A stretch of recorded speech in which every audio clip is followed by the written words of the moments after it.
Baik, bismillahirrahmanirrahim. Assalamualaikum warahmatullahi wabarakatuh. Ya, terima kasih banyak teman-teman semua yang masih menyemangatkan dirinya untuk kita bergabung dan konsisten untuk mengikuti seri kajian filsafat pengantar filsafat Islam yang diadakan oleh HI Fatmawati sampai detik ini masih berjalan sebagaimana yang kita sama-sama rencanakan ya. Ya, tentu memang mungkin sudah di-share kemarin rekaman atau resume daripada materi-materi yang telah dipelajari atau telah dilewati oleh setiap pertemuan kita bersama-sama. Seingat saya waktu minggu lalu atau pertemuan kemarin kita sempat membahas atau sempat masuk pada pemikiran atau aliran filsafat salah satu aliran filsafat kita yakni pariparetik atau masyariah yang dipokoi langsung oleh Ibnu Sina.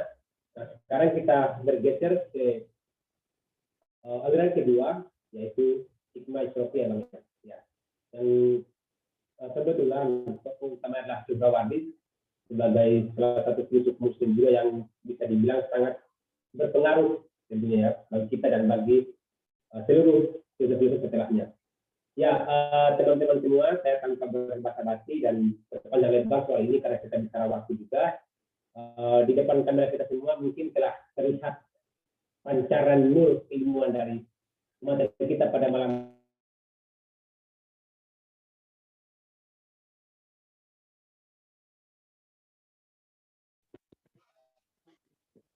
ya. Saya ulangi, di depan kita telah hadir materi langsung dalam saya yang insya Allah akan menemani kita sampai di akhir materi atau di akhir tema kita pada malam hari ini.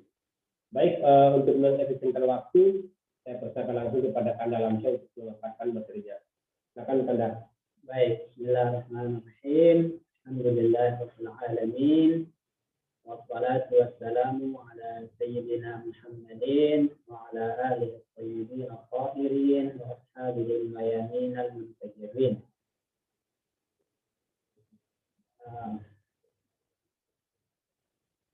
A'udzu billahi minasyaitonir rajim. Allahu nurus samawati wal ardi. Masalu nurihi kamishkah. Al-mishkah fi zujajah. Ayat ini Quran. Saya enggak mungkin salam mutlak.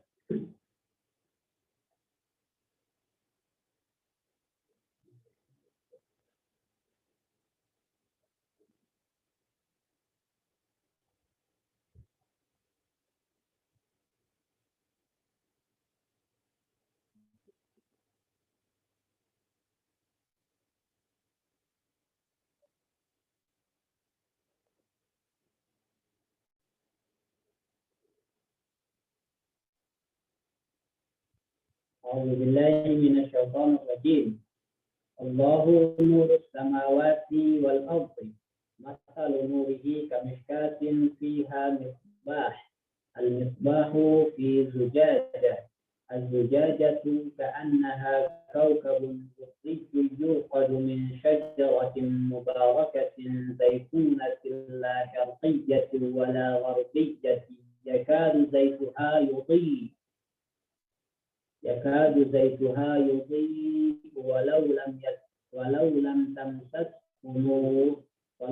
تمسسه نار نور على نور يهدي الله لنوره من يشاء ويضرب الله الأمثال للناس والله بكل شيء عليم. Sadaqallahul aliyyul azim. Kita ruqyah dulu ya. Assalamualaikum warahmatullahi wabarakatuh. Waalaikumsalam warahmatullahi wabarakatuh. Jadi kita pertemuan lagi di jam setelah sehari. Kemarin kita sama-sama menyaksikan pedihnya pembantaian timnas Indonesia kita tercinta.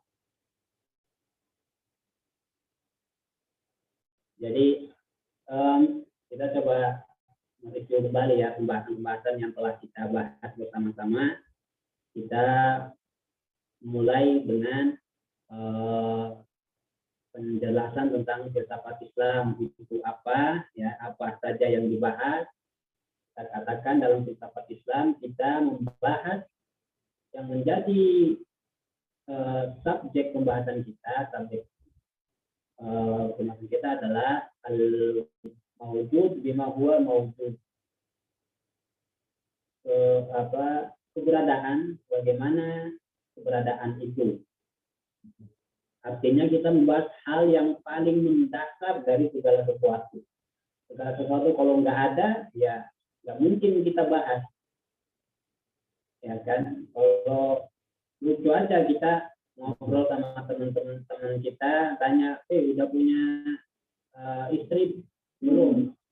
Terus dia jawabnya belum. Terus dia cerita, istri saya itu paginya begini, istrinya aja belum punya, kalau dia sudah cerita tentang istrinya, nggak masuk akal.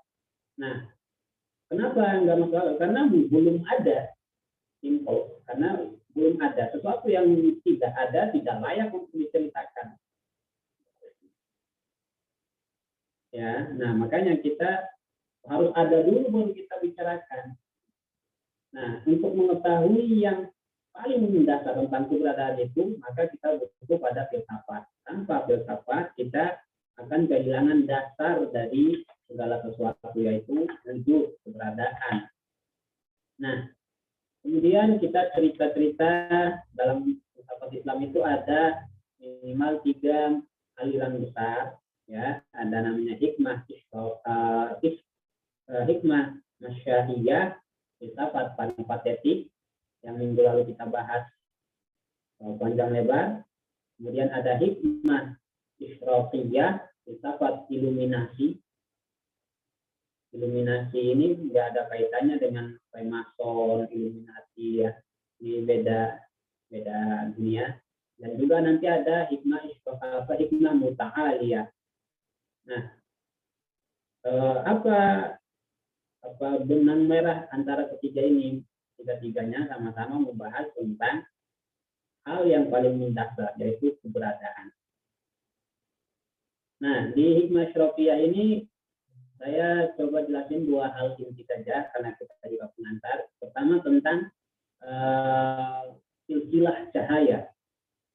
Berbeda dengan para filosof yang lain, Suhrawardi menggunakan istilah cahaya. Dia tidak menggunakan istilah wujud, dia pakai istilah cahaya. Segala sesuatu itu cahaya. Lawan dari cahaya itu kegelapan, dan kegelapan itu tidak ada, maka yang ada cuma cahaya. Makanya kalau di filsafat peripatetik kita itu tujuan utama kita itu adalah akal, bahkan Tuhan sendiri itu disebut akal, intelek yang murni, sumber pengetahuan sejati. Ya.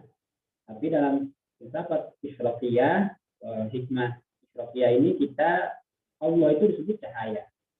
Kita akan berkenalan lebih jauh dengan beliau. Sebelumnya, biografi singkat Syekh Suhrawardi ini kurang lebih tahun 1000 abad ke-12 Masehi lah, abad ke-12 Masehi lah kurang lebih. Beliau masih muda, umur 40-an atau mungkin 30-an sampai 40-an, itu dibunuh,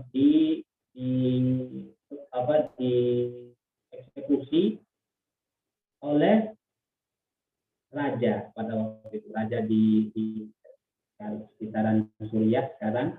Raja ini adalah anak dari pahlawan yang sering diagung-agungkan, yaitu Salahuddin al-Ayyubi.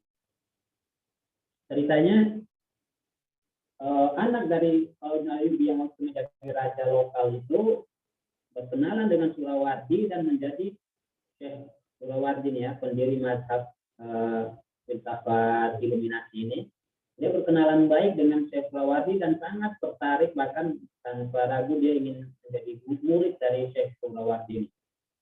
Ini tentu menimbulkan kecemburuan dari para ulama-ulama sekitaran istana.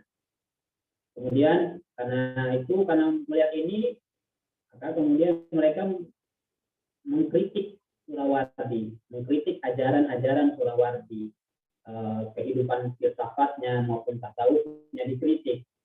Akhirnya Raja bilang, kalian kritik, kalau kritik itu ya langsung berhadapan dengan orangnya. Oke, sepakati. Akhirnya terjadilah pertemuan besar, pertemuan antara Surawardi dengan seluruh ulama-ulama yang ada di sekitar sana. Terjadi perdebatan yang berakhir pada pembantaian pemikiran para ulama-ulama tersebut. Surawardi tidak hanya ahli filsafat, tidak hanya ahli tasawuf, tapi juga ahli kalam, mengerti dengan baik Al-Quran dan hadis, sehingga akhirnya tambahlah mereka emosi. Kemudian mengirim surat kepada Salahuddin Al-Ayyubi, ayah sang raja, kemudian Salahuddin mengeluarkan surat eksekusi. Maka dibunuhlah Syekh Ishraq Surawardi yang namanya itu Syekh Shihabuddin Surawardi. Suraward itu nama daerah di Iran sekarang. Suraward itu nama daerah di Iran. Maka dia disebut Syekh Surawardi karena dia berasal dari Suraward. Marga dia. Bukan marga, bukan. Para ulama-ulama kita itu kan julukannya itu dari daerah Al-Bantani, berarti dari Banten.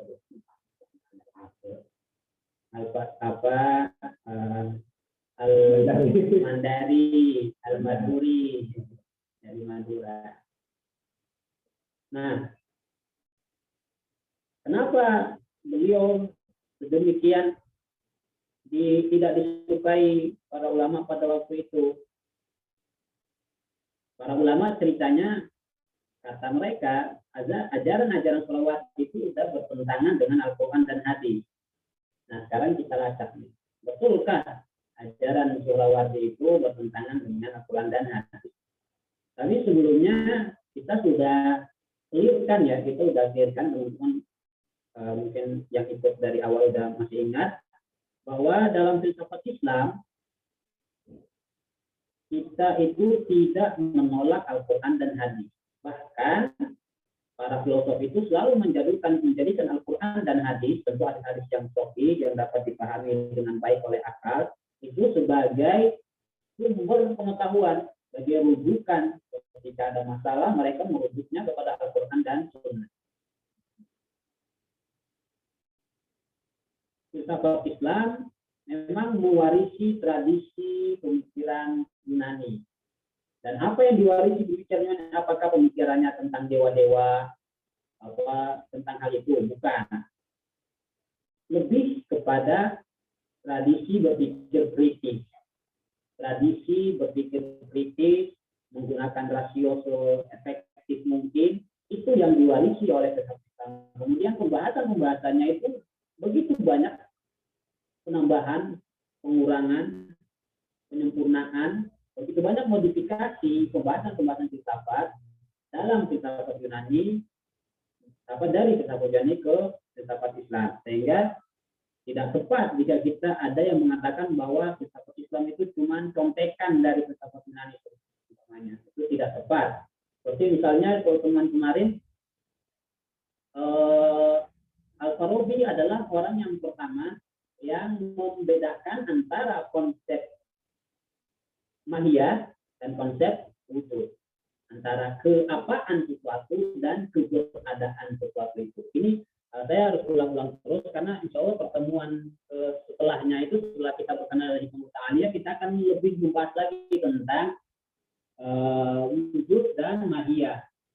Ini tema sentral dalam filsafat Islam, wujud dan mahiyah. Ada versus apa? Ya, Indonesia versus Thailand.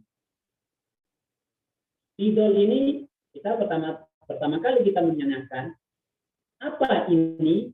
Apa ini? Sebenarnya ada anak kecil nggak ngerti spidol, tanya apa ini? Nah, kita jawab ini spidol. Ya kan? Maka spidol adalah jawaban dari apa? Apa ini spidol? Nah, Terus kita tanya lagi,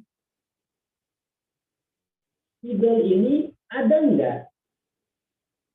Bisa aja anaknya kita itu kan, kita punya contoh kasus yang nyata, orang kena penyakit skizofrenia, kena gangguan mental segala macam, dia menganggap sesuatu itu nyata padahal nggak nyata. Dia melihat sesuatu yang tidak dilihat oleh orang lain. Maka wajar saja dia kita bertanya secara mendasar, adakah ini? Adakah ini? Ada, kita bilang. Ada. Maka disinilah kita di filsafat Islam itu membahas adanya spidol ini kayak gimana? Dia ini satu atau banyak? Dia ini punya bentuk keberadaan yang lain atau ini doang? Dia ini sebab atau akibat? Kalau pembahasan kemarin, dia ini jauhar atau arot? Dia ini substansi atau aksiden? Ya kan? Itu pertanyaan-pertanyaan filosofis yang ingin dijawab. Ini pembahasan seputar wujud dan mahiyah ini bisa ditemukan dalam filsafatnya Aristo, filsafatnya Platon. Nggak ada. Ini murni hasil penemuan filosofis Islam, khususnya Al-Farabi. Kemudian dilanjutkan secara lebih panjang kali lebar oleh para filosof setelahnya, termasuk Syekh Ishraf Suhrawardi.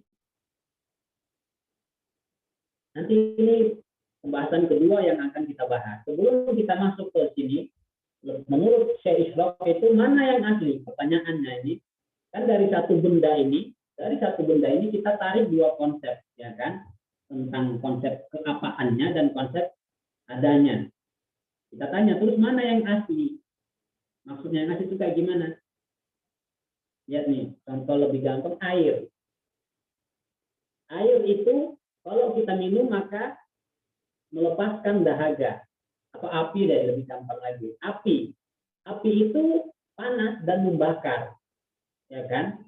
Kita tanya, panas dan membakarnya api itu berasal dari apanya atau berasal dari adanya? Karena dia itu ada maka dia panas dan membakar, atau karena dia itu api maka dia membakar? Jawaban teman-teman pasti ya karena dia api dia membakar.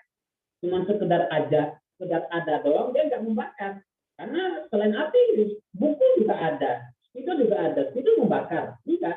Kenapa spidol nggak membakar? Karena apanya yang beda. Karena ini adalah spidol.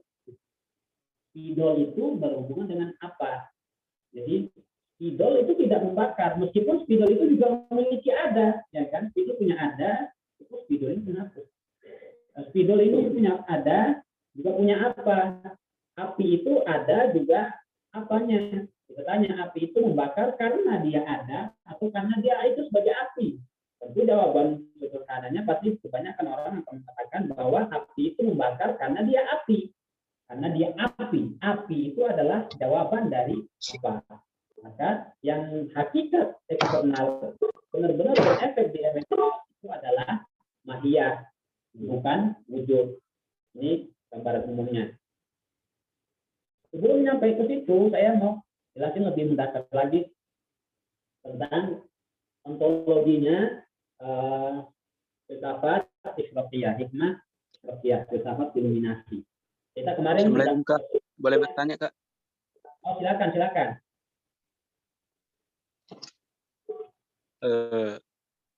Perkenalkan, nama saya Sahrul, Kak. Yang saya pertanyakan itu, yang saya mau pertanyakan, Kak, tentang yang dua perbedaan itu, yang ada dan apa. Karena kalau mengenai secara ada, otomatis di situ, kalau saya melihat bahwa di situ ada perbedaan. Kalau ada karena yang nyata. Artinya ketika seseorang melihat, otomatis ada. Ketika seseorang melihat dalam satu benda itu, yang secara nyata berarti ada. Dan sedangkan apa, itu tidak mungkin ada. Karena otomatis dia berpikir bahwa apa itu, berarti dia seakan-akan mempertanyakan sesuatu. Ya itu. Terus kayak ibarat keadilan. Otomatis kan keadilan, otomatis keadilan itu dan adil kan otomatis berbeda. Oke. Nah, pertanyaan saya itu,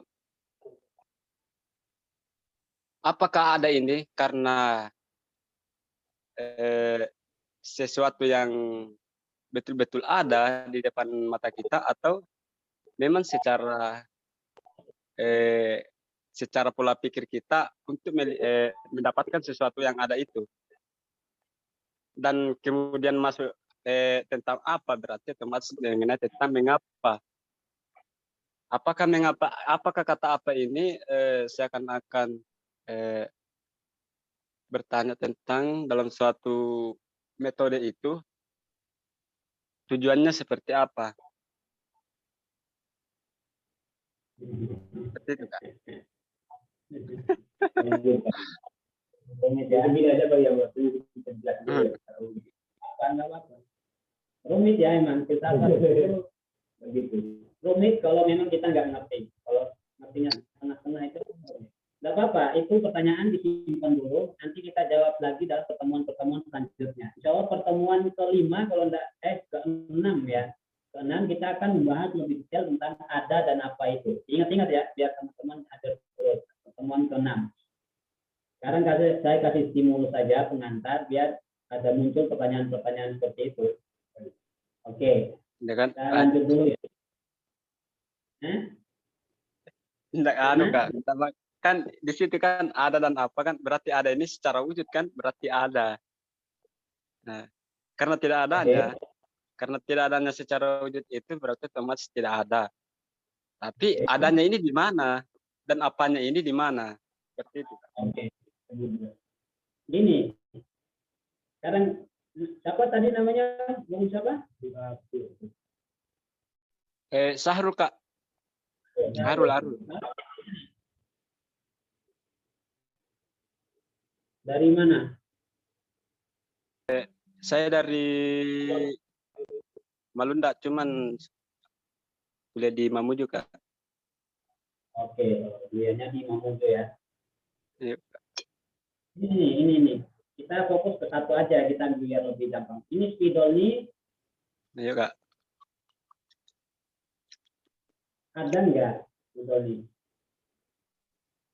Ada, Kak. Secara dilihat ada. Oke, berarti dia ada ya. Berarti dari spidol ini kita sudah menangkap namanya konsep ada itu. Ada. Saya belum bertanya ada itu apa. Ya, saya belum bertanya itu. Ada ya? Iya, Kak. Ini ada. Berarti dari spidol ini kita sudah menangkap konsep ada. Iya. Ya kan? Iya, Kak. Ya enggak? Oke. Nah, terus kita tanya, ini apa?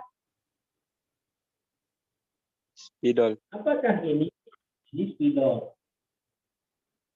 Spidol itu apa? Jawaban ini adalah spidol itu adalah pertanyaan dari apa, ya kan? Berarti minimal ya, ini makanya paling mendasarnya dari satu hal ini cuma satu nih. Spidol ini kan cuma satu. Dari satu hal ini kita minimal menangkap dua konsep tentang ada dan apa. Keapaan dan keberadaan. Whatness and being. Ya kan? Ya enggak nih. Jadi dari satu benda loh. Satu benda kok kita bisa ambil dua konsep. Akal kita mengambil dua konsep dari satu benda. Kok bisa? Ya udah, sekarang cerita aja udah. Bisa aja, umumnya udah terjadi, bisa dong. Nah, sekarang pertanyaannya, dari dua konsep ini, mana yang betul-betul asli? Benda ini adalah ada yang berbentuk spidol atau spidol yang ada. Artinya, satu benda ini, dia ini dari satu benda yang memiliki dua konsep ini, mana di antara konsep ini yang benar-benar nyata di eksternal? Keberadaannya atau keapaannya? Maksud dari keberadaan eksternal itu maksudnya begini. Mana yang dari konsep ada ataupun apa, mana yang membuat dia bisa menulis? Keberadaannya atau keapaannya? Menurut Kanda? Ada keberadaannya, Kak. Kan itu kata apa itu berasal dari mana itu, Kak? Kan artinya otomatis pasti yang ada dulu ada. Nah, kalau misalnya kalau kita mengenai dengan keberadaannya berarti otomatis apa? Karena ibarat ketika anak bayi lahir otomatis dia mempertanyakan dulu. Berarti dia masuk dalam apa? Jadi kalau langsung masuk dari ada berarti dia sudah mencari, dia sudah tahu. Berarti mana yang lebih dulu? Lebih dulu ada deh. Mana yang lebih dulu kita pahami? Keberadaannya atau keapaannya? Tapi kok secara pandangan manusianya itu apa, Kak? Bukan ada dulu. Ya, tadi kan katanya ada dulu. Makanya apa? Maka kita temukan malah apa yang lebih yang harus kita tahu paling pertama. Anak bayi pertama kali mau tahu itu dia tahu tentang keadaannya atau keapaannya. Apa dulu? Dia tidak mempertanyakan keberadaannya. Segala sesuatu yang ada di alam semesta udah dianggap sebagai ada. Udahlah, dia nggak mau tanya lagi. Tanya kayak gimana, ya kan? Dia tanyanya tuh apanya yang bagaimana. Idol itu apa? Dia fungsinya apa? Bukan tanya ada nggak fungsinya. Anak kecil pasti tanya fungsinya apa, buat apa. Selalu berhubungan dengan apa. Apa? Iya. Nah ini nanti kita akan bahas di pertemuan pernah. Kalau Anda mau bersabar, alhamdulillah. Kalau nggak bersabar, innalillah. Alhamdulillah, sabar juga. Kita akan lebih panjang itu ya. Tapi ini kan cuma pengantar. Kita mau fokus ke share dulu. Lanjut, Kak, lanjut. Bagus pertanyaannya biar nanti itu sebagai pemantik kita di kelas selanjutnya. Dan itulah yang ingin dijawab oleh Syekh Surawardi. Syekh Ishraf ingin menjawab pertanyaan itu. Mana yang lebih esensi, lebih nyata, lebih real, yang memberikan efek di eksternal, yang bukan buatan akal kita semata. Akal kita ini menipu loh. Apa tipuan paling pertama akal? Tanda kutip. Yaitu akal dari satu benda ini dia mengambil dua konsep. Bagaimana caranya satu benda kok dapat dua konsep? Di realitas eksternal ini ada dua. Atau ini sebagiannya ada, ini sebagiannya apa? Juga cuma satu utuh ini, dari satu yang utuh ini kita mengambil dua konsep. Itu kerjanya akal. Di eksternal ya cuma satu, nggak ada itu ada, nggak ada itu apa? Satu aja people ini, ya ini ya, atau mungkin menurut mazhab yang lain, ya dia ini ada sekaligus apanya itu sedikit. Nah itu ada berbagai macam pendapat tentang mana yang lebih asli antara ada dan apa. Dan itu saya nggak mau spoiler dulu, jadi tahan dulu. Kita lanjut ke Syekh Ishraf dulu, ke ontologi. Ontologi kita lebih simpelnya kosmologi. Gimana sih Syekh Ishraf melihat alam ini? Alam ini bukan alam materi doang, tapi alam akal. Jadi kemarin kita udah kenalan ya dengan lima kategorinya Aristo, ya kan? 5 kategorinya Aristo. Itu Aristoteles yang kemudian diikuti oleh para filosof Muslim itu membagi satu kategori atau makulah apa-apa yang dikatakan. Pokoknya apa aja di alam semesta ini nggak mungkin keluar dari salah satu kemungkinan ini. Satu substansi dan 9 aksiden. Ini minggu lalu sudah dijelaskan ya. Nah, detailnya kita nggak perlu. Dari satu substansi ini dibagi lagi menjadi 5 bagian. Substansi itu ada 5. Substansi itu ya sesuatu yang mampu berdiri sendiri tanpa harus ada sesuatu yang lain, tanpa ada aksiden. Contoh aksiden itu berat. Ada nggak yang bisa nunjukin kepada saya berat itu kayak gimana? Berat. 1 kilo. Tunjukin kepada saya 1 kilo yang berjalan-jalan, minimal lagi makan, lagi bernapas deh. 1 kilo yang bernapas. Bisakah? Nggak bisa. Kita nggak mungkin bisa nunjukin 1 kilo kalau nggak ada benda. Harusnya itu ada benda yang beratnya 1 kilo. Atau timbangan yang beratnya 1 kilo. Jadi kalau cuma 1 kilonya doang, nggak mungkin ada di eksternal. 1 kilo untuk mengadap butuh pada benda lain. Benda lain itu apa? Itulah yang disebut dengan substansi. Dia mengada, kalau aksiden itu dia pasti menempel pada sesuatu yang lain, dia pasti menempel pada substansi. Nah, substansi itu ya dia ada begitu aja, nggak perlu menempel pada sesuatu yang lain. Contohnya ya ini badan kita ini, badan kita itu tidak menempel pada untuk mengada, dia menempel pada contohnya pada Tuhan atau pada malaikat. Enggak, ini menempel, nggak perlu nempel, dia ada aja nih. Bahkan sebenarnya jisimlah yang justru menciptakan ruang dan waktu. Artinya ruang dan waktu itu adalah anak bawangnya benda, anak bawangnya jisim. Kalau nggak ada jisim, nggak ada ruang dan waktu. Kita ini kenapa terkungkung dalam ruang dan waktu? Karena kita berjisim. Jisim itu materi, ya, benda materi yang memiliki 3 dimensi, panjang kali lebar kali tinggi. Jadi, apakah Tuhan memiliki waktu? Tidak. Apakah bahkan ya Tuhan, apakah malaikat itu ada waktunya? Enggak. Jadi pertanyaannya tidak tepat. Sekarang malaikat Israfil lagi ngapain ya? Kan dia belum ada tugasnya. Kata sekarang, belum, nanti, itu semua berhubungan dengan waktu. Sulit bagi kita mau keluar dari waktu ini. Terus malaikat Israfil lagi ngapain sekarang? Pertanyaannya keliru. Israfil itu tidak ada hubungannya dengan sekarang dan nanti. Bagi dia sekarang segala waktu itu sekarang udah. Dia sedang menjalankan tugasnya. Belum sampai ke kita aja nih. Nah, dia nanti tugasnya sampai ke kita. Kitanya yang lagi mau ke sana. Dia udah ngelakuin tugasnya. Kitanya yang belum ngerasain. Oke. Nah, substansi itu kemarin kan ada 5. Yang pertama namanya akal atau intelek. Saya pakai kata intelek aja biar nggak kecampur dengan akal yang ini. Pertama itu akal, intelek, makhluk non materi murni. Bahasa sederhananya malaikat. Malaikat ya punya alam sendiri, mereka hidup sendiri. Mau ada kita, nggak ada kita, bodo amat. Yang kedua ada nafs atau jiwa. Jiwa itu non materi, artinya dia tidak punya bentuk minimal. Jiwa kita bentuknya kayak gimana ya? Apakah kayak tubuh kita juga? Oh, enggak.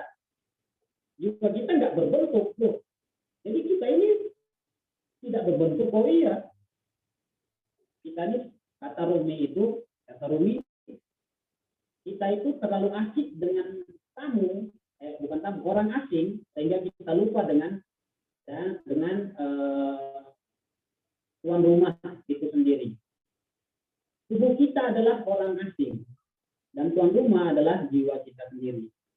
Karena apa? Ya nanti setelah mati itu yang bakal melakukan perjalanan penyempurnaan jiwa itu ya jiwa, bukan tubuh. Tapi malah kita betapa asiknya kita memperhatikan tubuh kita. Nyisir rambut, berkaca, sikat gigi, mandi, pakai baju, pakai aksesoris. Itu semua itu kan berhubungan dengan tubuh. Tapi kata Rumi, nah, keliru nih orang-orang kayak begini. Orang asing datang, pergi, nggak pulang lagi. Yang tetap tinggal bersamamu adalah jiwamu. Kau harusnya lebih memperhatikan jiwa daripada tubuhmu. Nah, jiwa itu non materi. Tapi apa bedanya? Ini kan non materi, ini juga non materi. Bedanya apa? Jiwa itu berhubungan dengan alam materi. Berhubungan dengan jisim atau tubuh, raga. Raga itu ya ini ya yang 3 dimensi, ya. Ada panjang kali lebar kali tinggi, benda-benda materi ini yang terhubung oleh ruang dan waktu. Jiwa itu di tengah-tengah antara raga dan akal, antara raga dan alam materi mutlak. Jisim itu tersusun dari materi dan forma. Ini kemarin kita udah jelasin. Nah, Jadi ada 3 hal yang utama, yang 3 hal yang benar-benar eksis bagi filsafat Islam. Jadi filsafat Islam mengatakan bahwa yang ada itu bukan cuma dunia raga, bukan cuma alam materi, alam semesta dengan segala kota berujungannya. Ada juga yang namanya jiwa, ada juga yang namanya akal. Ada alam jiwa, ada alam raga, ada alam jiwa, dan ada alam intelek. Tiga-tiganya eksis. Eksis, mereka punya kehidupannya sendiri-sendiri. Para saintis baru mau memahami alam semesta aja udah mabuk bukan kepala. Ya kan? Belum mereka bermain ke alam jiwa. Belum mereka bermain ke alam akal. Nah, Surawardi justru ingin mengajak kita meninggalkan raga supaya minimal bermain di alam jiwa ini. Nah, jadi Surawardi percaya ada 3 macam alam selain Tuhan, ya. Namanya alam itu selain Tuhan. Ada 3 macam alam. Alam materi, alam akal, atau disebut sebagai nur yang akrab, nur yang paling dekat dengan Tuhan. Ada nur yang di tengah-tengah, ausat, dan ada alam barzakh. Maksud dari yang istilah alam barzakh itu alam materi ini, alam materi, alam yang sebenarnya saya Isra percaya bukan cahaya, malah kegelapan. Alam materi itu malah kegelapan mutlak, gelap segelap-gelapnya.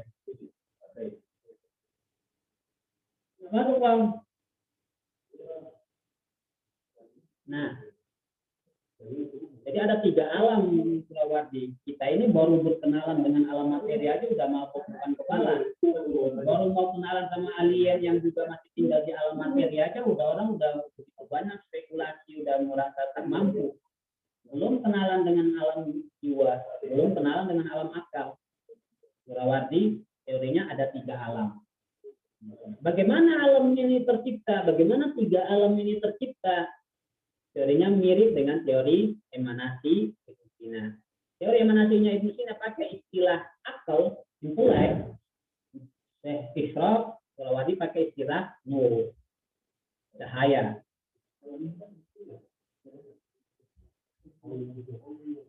Cahaya. Jadi segala sesuatu itu adalah cahaya. Allah itu cahaya. Tadi surat An-Nur kita baca sama-sama. Allahu nurus samawati wal ardh. Dengan berpegangan pada ayat ini, Surawardi mengatakan bahwa Allah adalah cahaya. Cahaya itu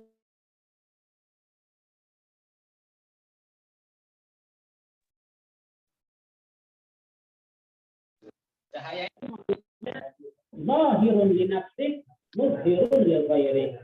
Cahaya itu artinya terang bagi dirinya sendiri dan menerangi yang lain. Jadi kalau ada, makanya Allah ilmu itu disebut cahaya. Dalam hadis itu al-ilmu nurun.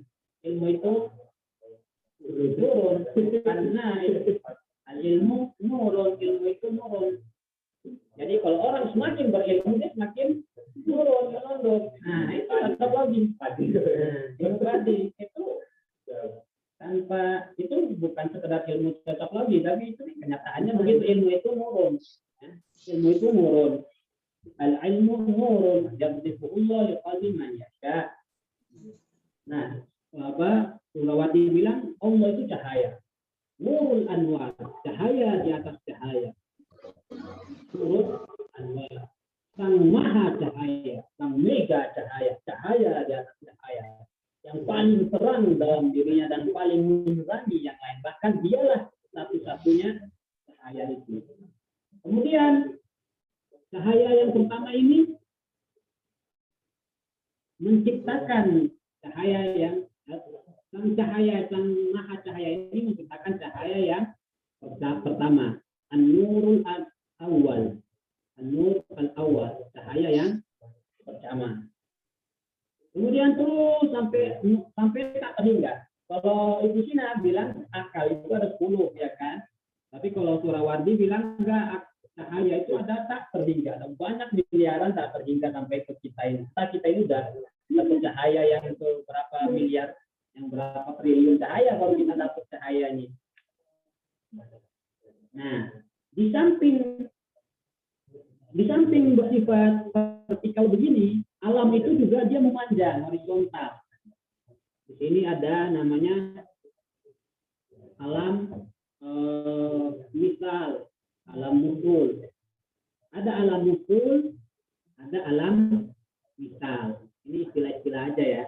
Kalau teman-teman yang mungkin pernah berkenalan dengan teorinya Platon, ya, Platon alam ide, ya kan? Bahwa yang hakikat itu, yaitu alegorinya Platon itu kan manusia gua itu kan. Kita yang ada di alam materi ini lagi tinggal di dalam goa. Terus kita melihat pantulan cahaya. Yang kita lihat bayangan dari sesuatu. Karena kita duduknya menghadap ke belakang goa.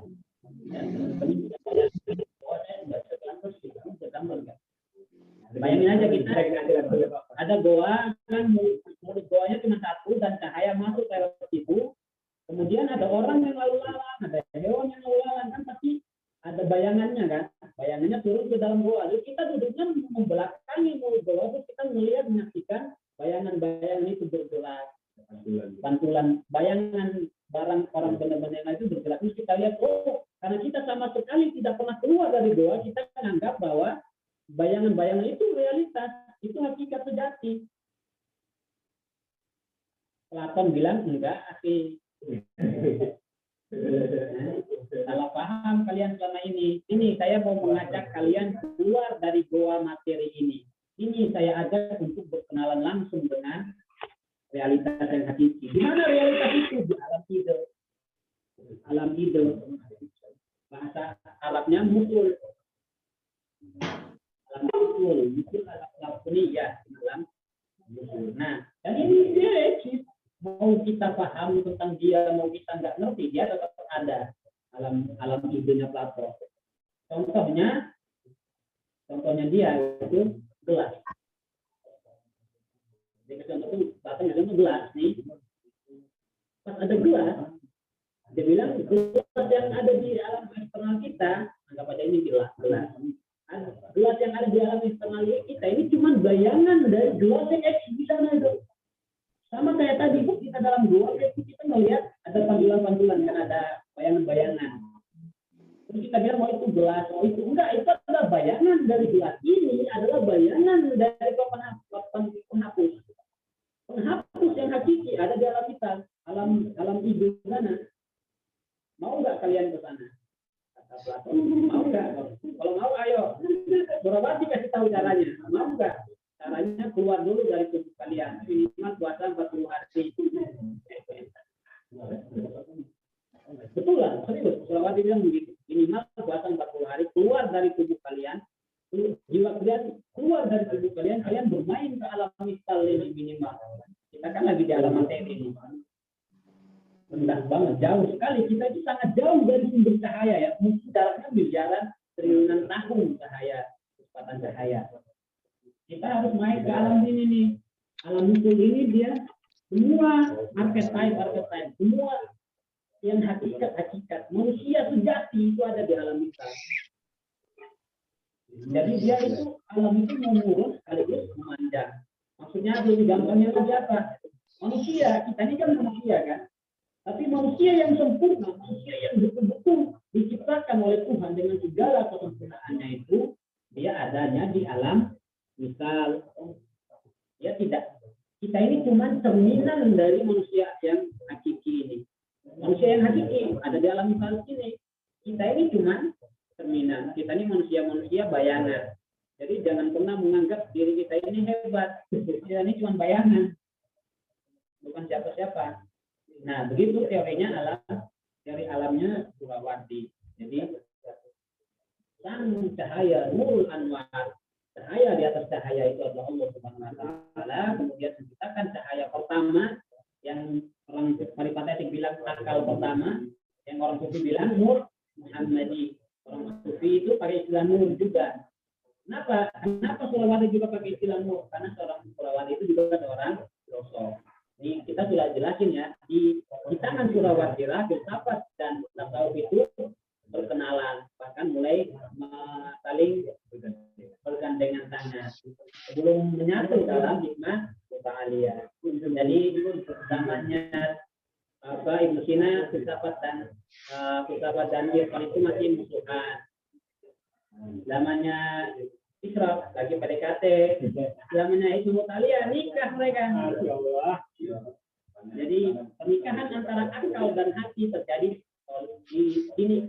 Akal dan hati dinikahkan oleh Mula Sadra, dipertemukan oleh Surawati, diperkenalkan oleh Ibnu Sina. Jadi jangan sampai tiga orang besar yang telah kawinkan ilmu dan iman, akal dan hati. Ilmu dan wujud, cahaya akal, rasionalitas dan jiwa. Itu teori secara kurang begitu. Jadi ingat ya, dia pakai istilah cahaya. Segala sesuatu itu cahaya. Sampai yang paling rendah sini kita ini ada di alam materi yang sangat jauh, sama kayak cahaya kan. Cahaya itu semakin jauh dari sumber cahayanya itu ya semakin redup, semakin kecil, semakin dekat semakin terang. Tapi mereka itu hakikatnya satu. Wujud cahaya itu satu sekaligus cahaya itu satu. Jadi cahaya ini sekarang kita lagi dapat cahaya lampu nih. Cahaya yang ada di sini dan cahaya yang ada di sini ya sama-sama berasal dari lampu. Tapi pada saat yang sama dua cahaya ini berbeda. Bedanya minimal satu berada di sini, satu berada di sini. Kalian lihat nggak cahaya saya di sebelah kanan? Ini ya. Nah, ada dua cahaya kan? Satu cahaya di tangan kiri saya, satu cahaya di tangan kanan saya. Sama-sama cahaya, satu cahaya sumbernya satu. Sekaligus sama-sama persamaan juga berbeda. Cahaya itu satu yang banyak. Apa yang membedakan satu cahaya dengan cahaya yang lain?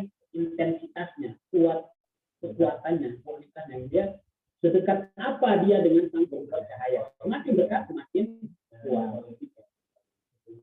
Nah, gitu ya, teman-teman, itu kosmologinya, pandangan tentang alamnya adalah Surawardi. Jadi Surawardi jadi ada tiga cahaya, ada tiga alam, yaitu alam akal, alam tengah-tengah, alam jiwa, yang paling rendah alam barzah, alam materi. Nah, menghubungnya apa? Apa yang menghubungkan alam materi yang paling rendah ini dengan Tuhan, dengan sumber cahaya? Penghubungnya adalah jiwa manusia. Jiwa manusia itu satu-satunya penghubung kita, alam materi kita, tubuh kita dan alam sekitar kita ini. Satu penghubung kita dengan alam yang lebih tinggi adalah jiwa manusia, karena jiwa manusia adalah cahaya. Surawati percaya jiwa manusia ini cahaya. Kita itu benar-benar berada di alam ada. Kita ini adalah cahaya. Kita adalah alam. Kita pada awalnya berada minimal setara dengan malaikat. Jiwa kita itu minimal setara dengan malaikat. Kemudian dia turun level sampai setara dengan hewan. Bahkan lebih rendah lagi kata Al-Quran. Gimana supaya bisa kembali itu? Makanya Surawati dalam epistemologinya mengatakan bahwa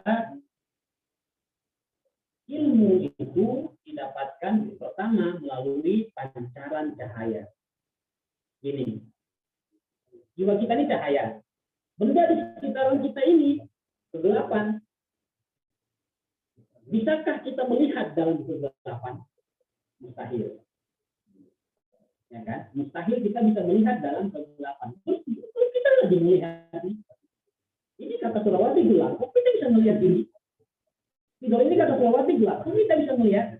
Karena jiwa kita memancarkan cahaya pada spidol ini, maka spidol pun ada.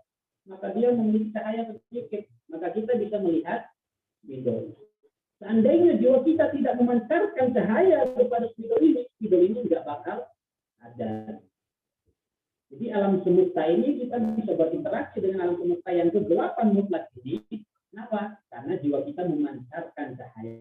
Ya, jiwa kita dapat cahaya dari mana? Ya dari cahaya yang lebih tinggi. Semakin jiwa kita semakin menyempurna, dia mampu mengambil cahaya dari yang minimal nurul awal. Cahaya pertama, atau bahkan dia langsung mendapatkan cahaya dari cahaya pertama, dia kemampuannya di alam materi ini semakin dahsyat. Nggak heran Nabi itu suruh pohon jalan. Nggak heran suatu ketika ada pohon yang ada pelepah kurma yang menangis ketika ditinggal Nabi. Ketika Masjid Nabawi itu dibangun, direnovasi, sebelumnya Nabi sering bersandar pada ada yang cerita batang pohon, ada yang pelepah buah pohon kurma yang Nabi sering injak untuk berdiri berkhutbah Jumat. Ketika di renovasi masjid di bagus, pohon kurmanya ditebang, dibuang. Ceritanya menangis, para sahabat mendengar suara tangisan.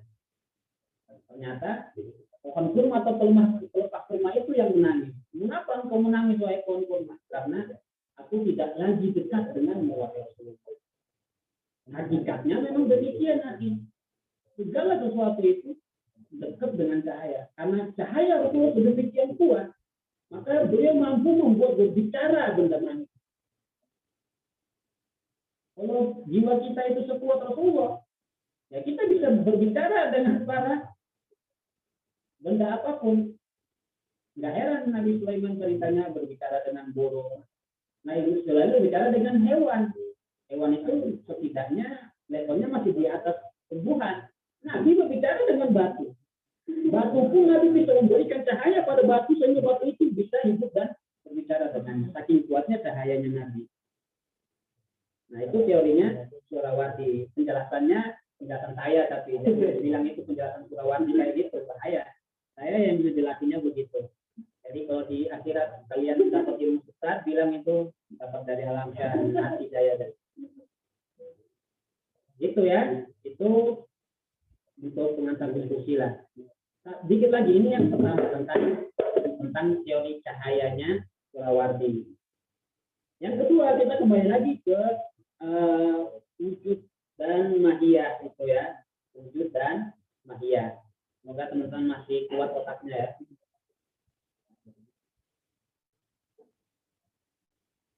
Atau ada yang mau bertanya dulu, silakan. Nanti kita kepada sesi diskusi ya. Ini jam 9 kan? 3 lagi diskusi ya. Jadi kita diskusi ini baru kita. Udahlah, kita sampai situ aja. Untuk tentang wujud dan mahiyah, ini ada kita udah punya gambarannya minimalnya ya.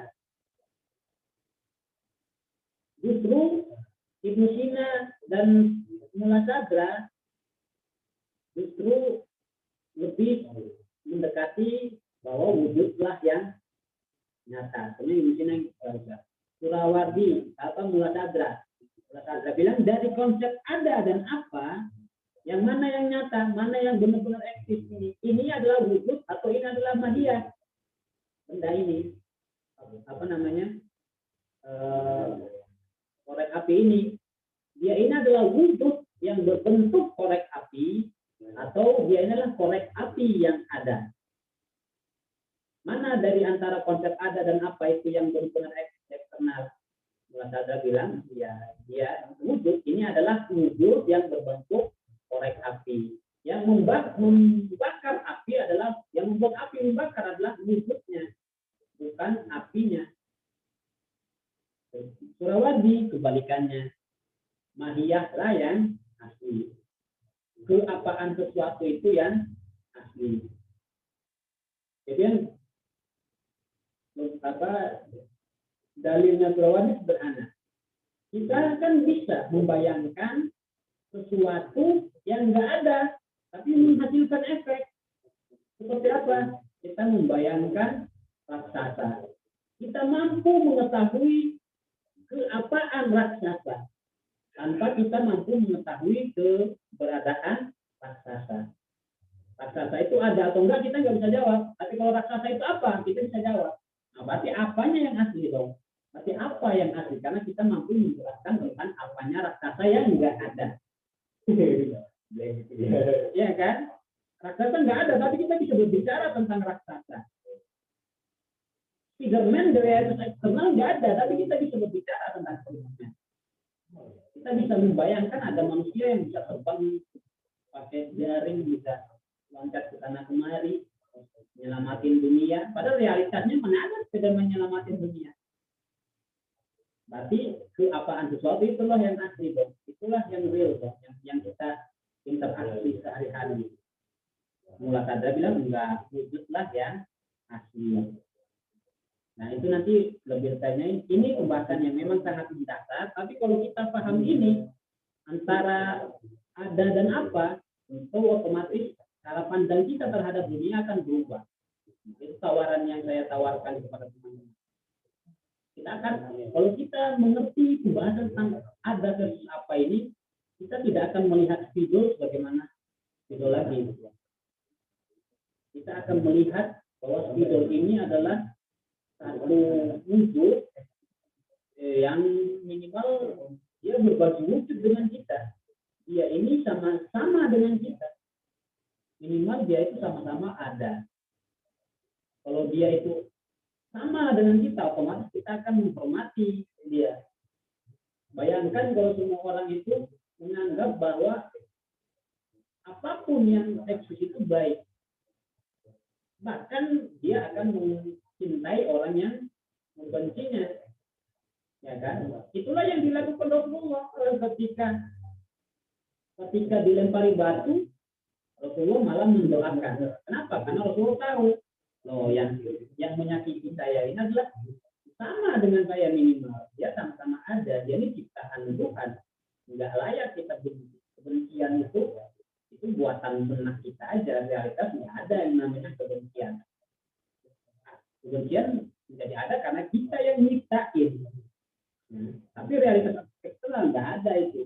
Kalau kita percaya bahwa adalah yang hakiki dan ada itu cuma buatan benak kita, maka betapa merendahnya kita. Kita itu ketika kita juga nggak tergesa-gesa. Kita selalu, misalnya kita dalam berargumentasi selalu mengatakan bahwa argumentasi itu yang benar. Kenapa? Karena argumentasi kita mengatakan, kita jadikan argumentasi itu sebagai dasar, sebagai realitas, kenyataannya begitu.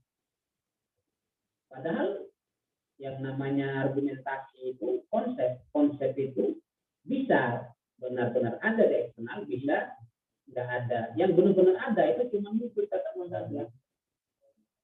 Contoh lebih gampang itu tentang Bhinneka Tunggal Ika.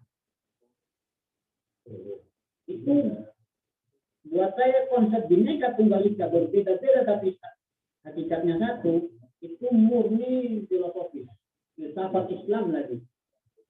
Jadi saya bilang penemu para leluhur kita itu orang yang sangat mengerti filsafat. Dia luar biasa, betapa luar biasanya konsep Bhinneka Tunggal Ika. Dia ada satu sekaligus banyak. Bhinneka Tunggal Ika mengatakan segala bangsa itu sebenarnya satu tapi juga banyak yang juga satu. Itu khas banget Mula Sadra. Nah, itu nanti kita bahas panjang lebar dalam pembahasan selanjutnya.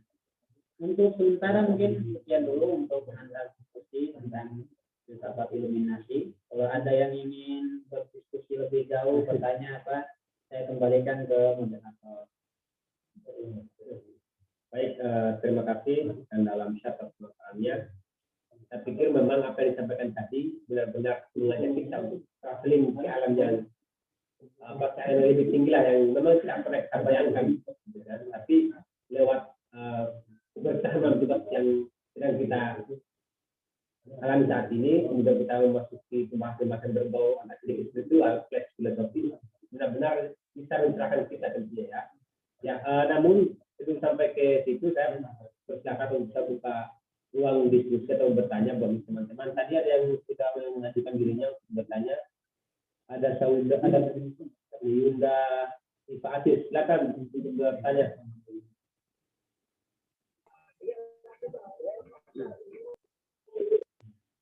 Silakan, Yunda Atis. Oh ya, ini dia.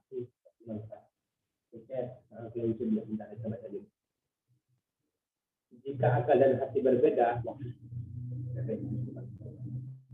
maka di manakah letak akal dalam diri manusia juga letak hati. Okay. Bagaimana caranya membedakan ini kata hati dan itu kata akal? Jadi benar-benar ada susah tapi tambah terlalu sensitif. Silakan kita tanggapi. Oke, ini kita masuk. Saya pendekatannya epistemologi aja ya. Jadi maksudnya ya bukan pendekatan rasa lah. Kita memahami akal dan hati pakai akal. Kita jadi filosof aja lah. Sudah pensiun saya jadi penyair.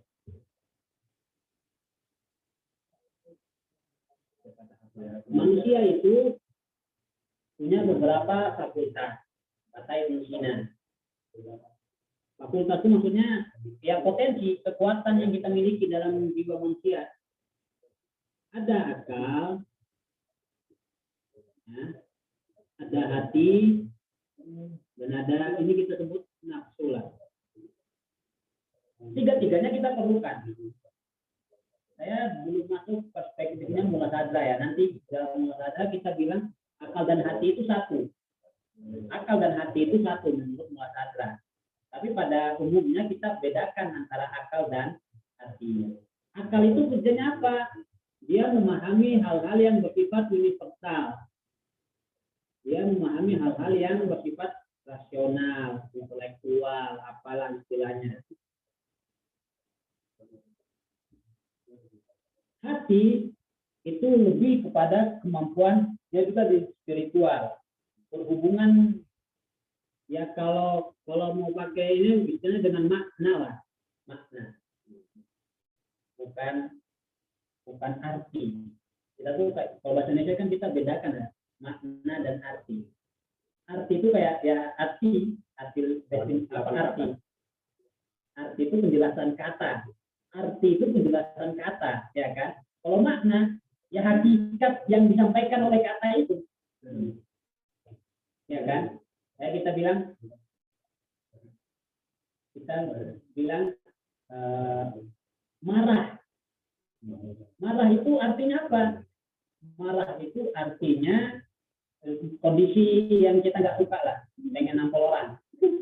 Itu artinya. Tapi maknanya apa? Makna itu ketika kita marah itu, ketika kita merasakan emosi itu, maka kita punya makna tentang marah itu. Nah, contohnya gitu, akal itu memahami yaitu kalau definisi apa itu konsep itu kerjanya akal ya, satu itu. Kalau hati itu maknanya, batinnya, sisi batinnya dari segala sesuatu. Nafsu kita perlukan karena tanpa nafsu mati manusia. Nafsu itu ya nafsu makan, minum, reproduksi, insting ingin bertahan hidup itu bermula dari nafsu. Nah jadi itu akal. Nah nanti menurut muladhara ya akal itu hati itu akal. Kita memahami dengan apa? Kita memahami biasanya nah itu kalau ini mengerti. Kalau ini mengerti. Kalau akal itu dengan akal kita mengerti sesuatu. Tapi kalau hati itu istilahnya memahami, merasakan, ya kan? Rasa. Itu hati. Dan tentu maksud hati ini bukan organ ini kan. Biasa ada hadis yang bilang, ada hadis Nabi bilang dalam diri manusia itu ada suatu organ, mudghah, ya ada organ, ada kumpalan daging yang kalau dia rusak maka rusaklah seluruh, dan ketahuilah itu adalah hati. Tentu secara redaksional hadis ini muskil. Hati yang dimaksud itu tentu bukan hati ini. Hati ini kerjanya liver, ini kerjanya ya cuma apa kerjanya? Tumpah darah tumpah darah, jantung. Ya maksudnya bukan hati itu ya, pokoknya hati ini maksudnya dimensi spiritual manusia, dimensi batin manusia. Itu ya begitu, biasanya pembagiannya kalau akal itu yang bersifat konsep-konsep, hati itu bersifat makna. Tapi sebenarnya nanti dalam tingkatan selanjutnya akal dan hati itu justru satu.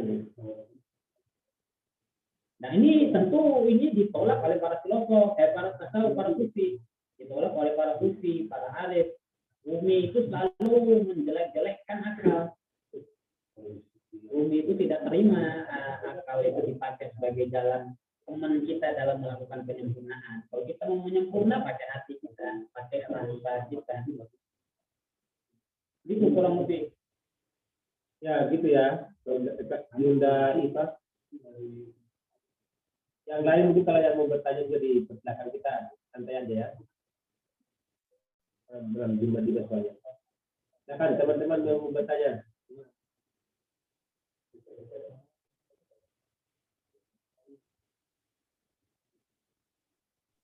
Assalamualaikum warahmatullahi wabarakatuh.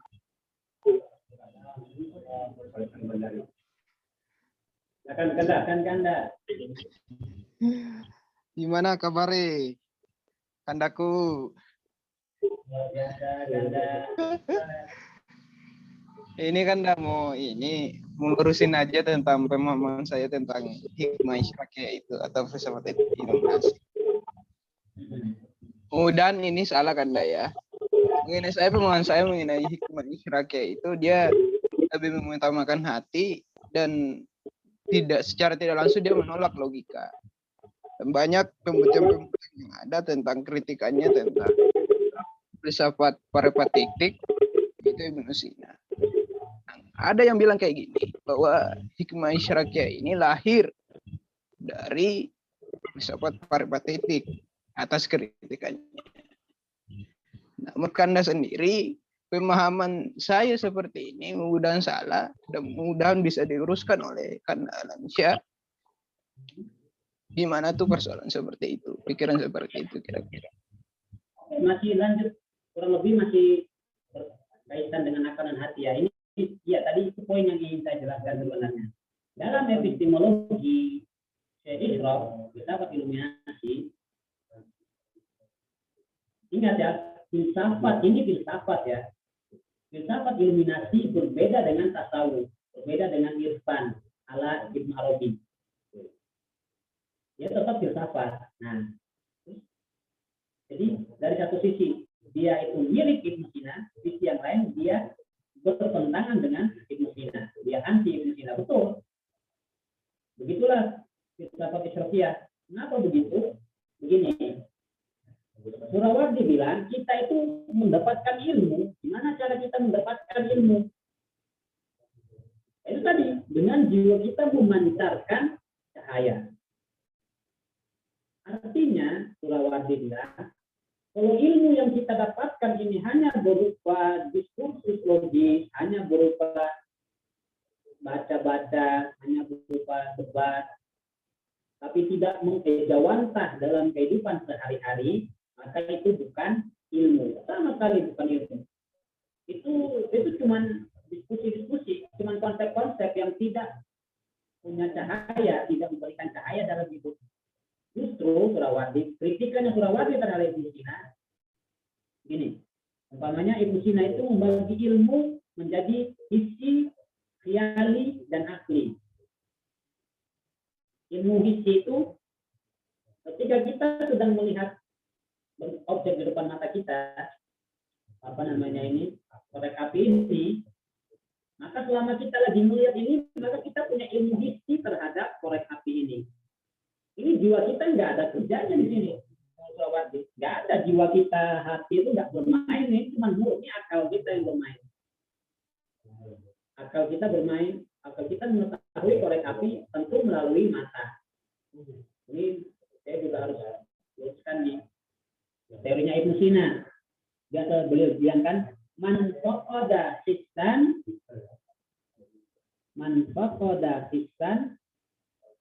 faqad faqada ilma. ya kan?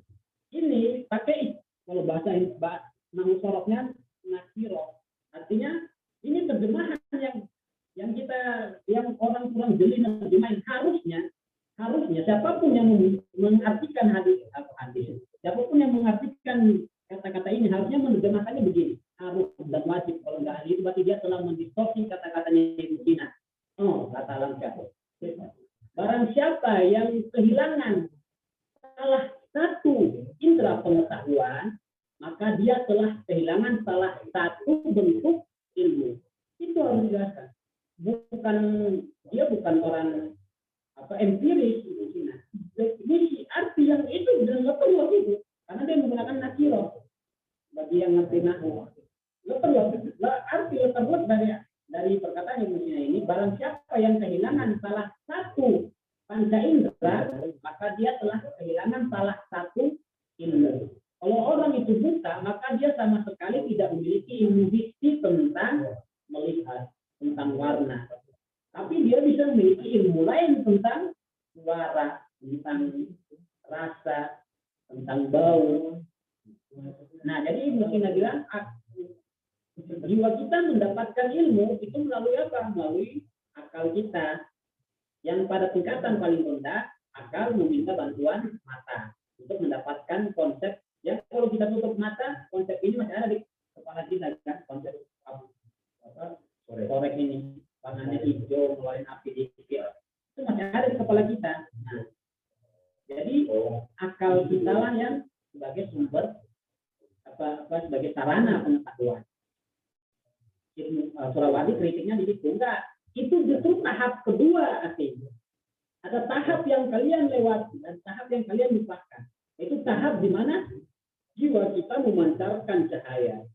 Baru mata kita bisa menangkap benda apapun. Nah, makanya Surawadi bilang, Surawadi sama sekali tidak menolak diskursus logika. Ini harus diklirkan juga dan bilang, karena mereka baca tengah-tengah bilang Surawadi itu menolak diskursus logika. Loh, justru baca itu mutolahat, baca itu hikmah isyraqiyah, justru beliau berfilsafat murni. Bahkan pendapatnya tentang akhlakul mahiyah itu murni filsafat. Nggak ada ilmu huduri. Nanti kita kenalan dengan ilmu huduri. Nah, gampangnya Surawadi bilang itu tahap kedua. Tahap kita dapat ilmu, kapan kita dapat ilmu tentang spidol ini? Ketika mata sore. Saya suka kata spidol. Kapan kita punya ilmu terhadap spidol ini? Ketika mata kita kontak dengan spidol ini, terus mata kita ngasih data ke akal kita, jiwa kita merekam gambaran spidol ini. Jadi dimulai dari kontak mata. Kata Surawadi, saya kata itu juga. Surawadi bilang enggak. Harusnya dimulai dari jiwa kita memancarkan cahaya. Kita nyaksiin nggak? Kita pernah nggak merasakan jiwa kita memancarkan cahaya? Nggak pernah, karena kita terlalu sibuk dengan tubuh kita. Kata Ibnu Surawadi. Kalau kalian tidak sibuk, kita membersihkan hati kita, kalian akan menemukan kenyataan bahwa untuk mengetahui sesuatu awalnya jiwa kita memancarkan cahaya. Kemudian akal kita nangkep. Itu definisi. Nah, kemudian ilmu-ilmu yang didapatkan melalui mukasyafah itu, melalui penyaksian langsung secara budi itu, baru kemudian didiskusikan lagi dengan pendekatan rasional. Jadi dia bukan menolak pendekatan rasional, tapi dia bilang rasional itu tingkatan selanjutnya. Itu justru dan selanjutnya dan bukan mendasar, yang mendasarnya adalah peningkatan ilmu secara batin, secara huduri, secara suku kasar. Jiwa kalian harus nyaksiin dulu baru ngomong tentang ilmu. Selama kalian belum menyaksikan dengan jiwa kalian sendiri, hanya dengan akal, maka itu bukan ilmu. Itu seharusnya yang dijelaskan terkait filsafat iluminasi. Gimana, Kanda Farid? Mana Kanda Farid? Oke, Kanda. Kita bicarakan nih pemahaman saya. Semuanya Kandaku. Ya. Silakan mungkin teman-teman lain yang mau bertanya, yang masih kebingungan atau yang ingin meluruskan pandangan juga dipersilakan.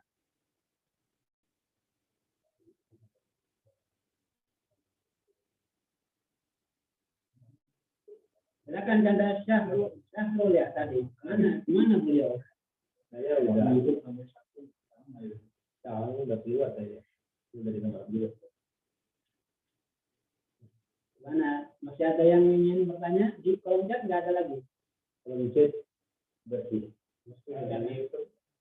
Itu nanti aja lah ya. Oke, baik teman-teman. Ya, karena mengingat waktu juga sudah pukul sekian, jadi kita perlu mengakhiri pertemuan kita pada malam hari ini. Tapi sebelum itu saya ingin minta mungkin sekitar 1-2 menit khusus statement Bang untuk meneruskan aja pembahasan dari awal kita hari ini. Ya, biar lebih mencerahkan aja di malam Jumat. Silakan Bang.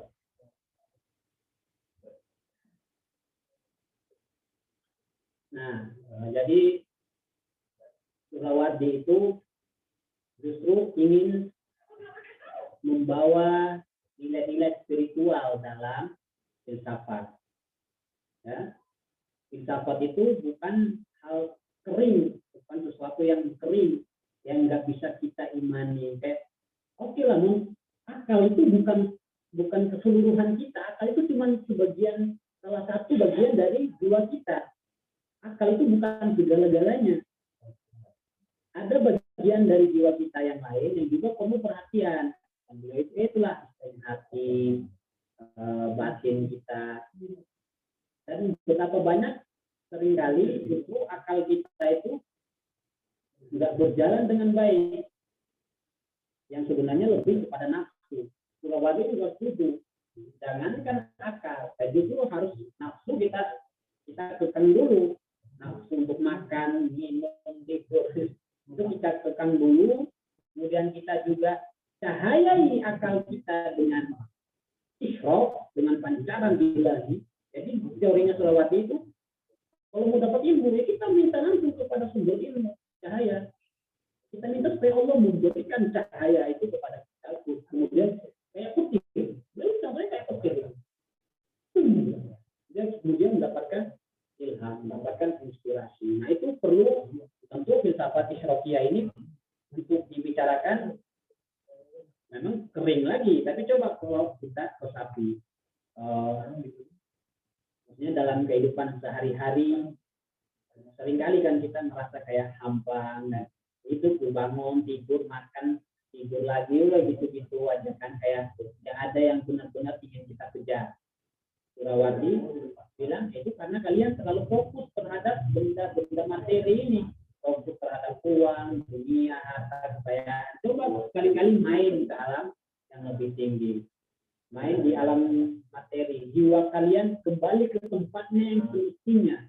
Ketika jiwa kita tidak lagi terkumpul oleh dimensi, oleh ruang dan waktu, jiwa kita bisa menjadi apa saja. Jiwa kita bisa menempatkan dirinya yang sejati.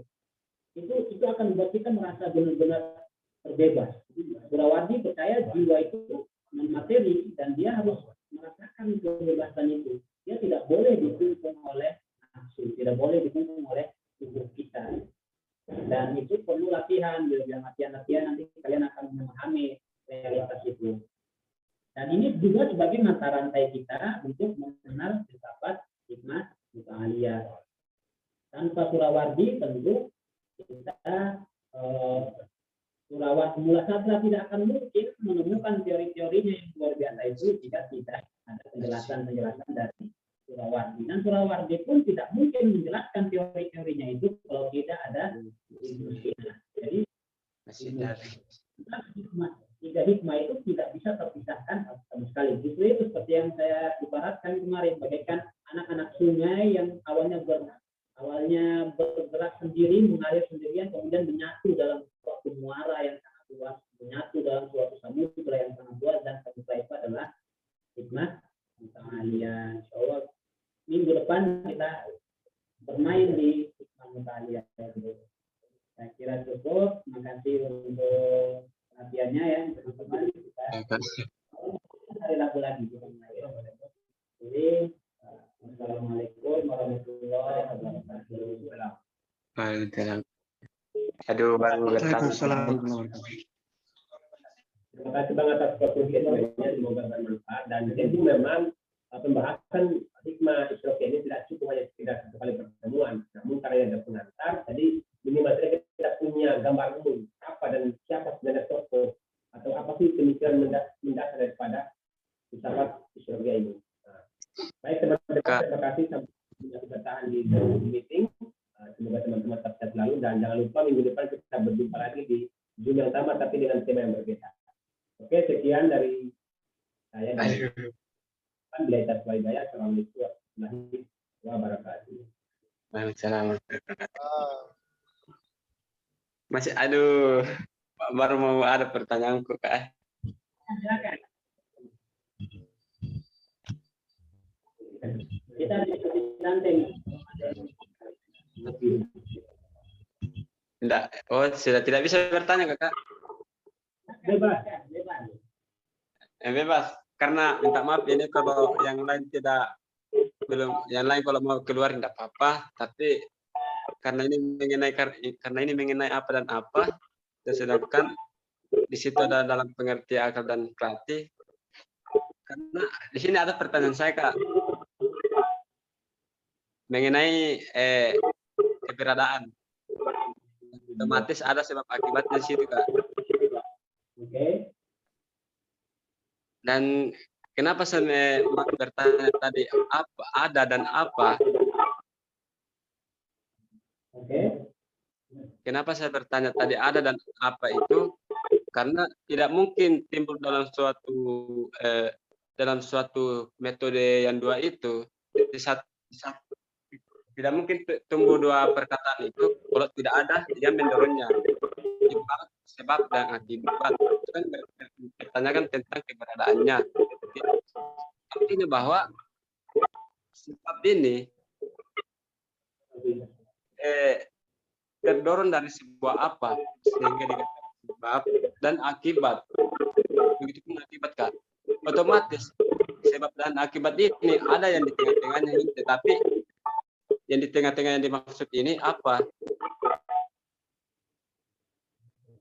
Apa yang menyebabkan sebab akibat dalam keberadaan itu sehingga muncullah dua metode itu? Otomatis pasti ada yang mendorongnya.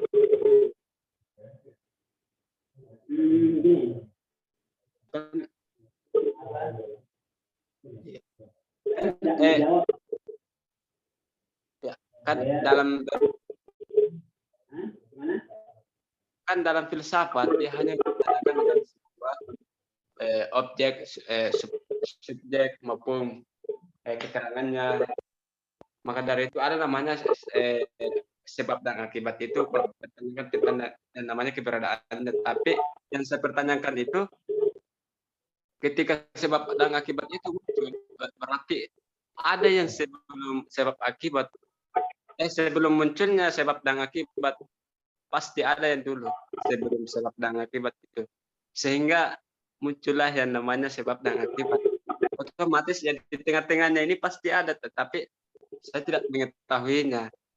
Itu saya pertanyakan Kak, apakah dorongan itu yang dimaksud dengan bentuk, apakah dorongan itu yang dimaksud dengan kalimat-kalimat yang belum pernah diadakan sehingga muncullah sebuah sebab dan akibat itu. Ini ya, saya pakai cara kita berpikir ala Sokrates saja ya. Kita berpikir ala Sokrates. Memangnya apa yang Anda definisikan tentang sebab akibat? Apa itu sebab akibat?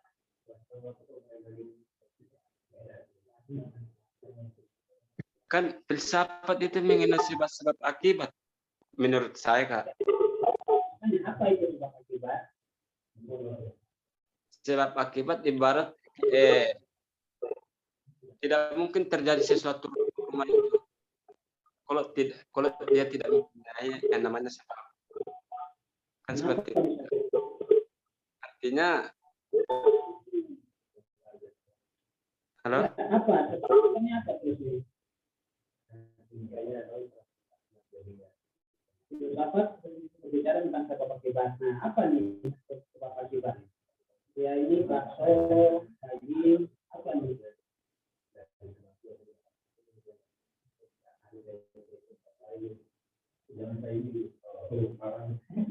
Terus putus soalnya.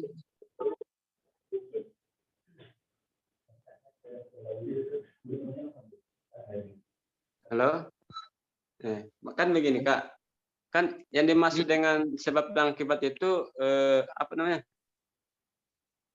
Dia itu ibarat dia mencatat hubungan, berarti di situ ada hubungan, ya kan? Ya, Antara enggak. Apa ya sebab akibat itu berarti hubungan. ya hubungan. Berarti makanya saya bertanya sebelum muncul sebab akibat itu berarti ada dulu muncul itu. Ada yang duluan muncul sebelum sebab akibat. Karena di sini sebab akibat dalam mencatat hubungan antara tindakan atau peristiwa sedemikian rupa kan seperti itu. Tetapi Bentar, berarti makanya saya bertanya lagi, makanya saya enggak mau menjawab nih, saya tanya lagi nih. Sebab akibat itu mencatat hubungan atau dia itu hubungan itu sendiri? Mana nih yang benar? Sebab akibat itu mencatat hubungan, artinya sebab akibat itu sesuatu yang lain, yang kemudian dia mencatat hubungan, atau sebab akibat adalah hubungan itu sendiri.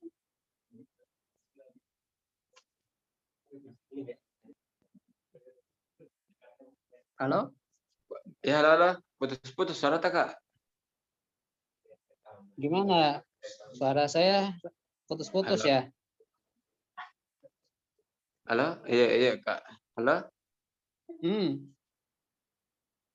Jelek Halo? dari ini. Jelek jaringan Ini saya rasa di sini jelas deh. Yang lain gimana suaranya putus-putus ya? Ya soalnya di gunung saya ini Kak, putus-putus. Waduh. Sebab akibat itu apa?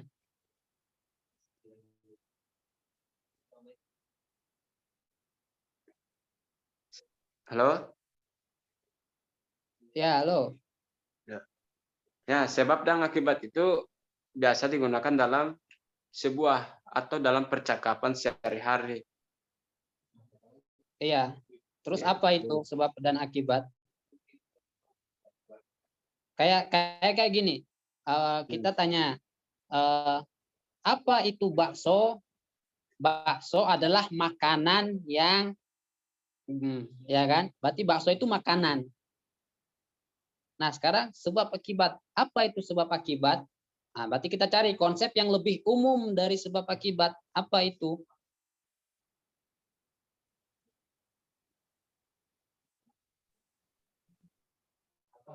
Nah, gitu ya. Jadi memang kalau justru semangat berfilsafat itu adalah semangat itu ada radikal ya, radikal dengan makna yang asli.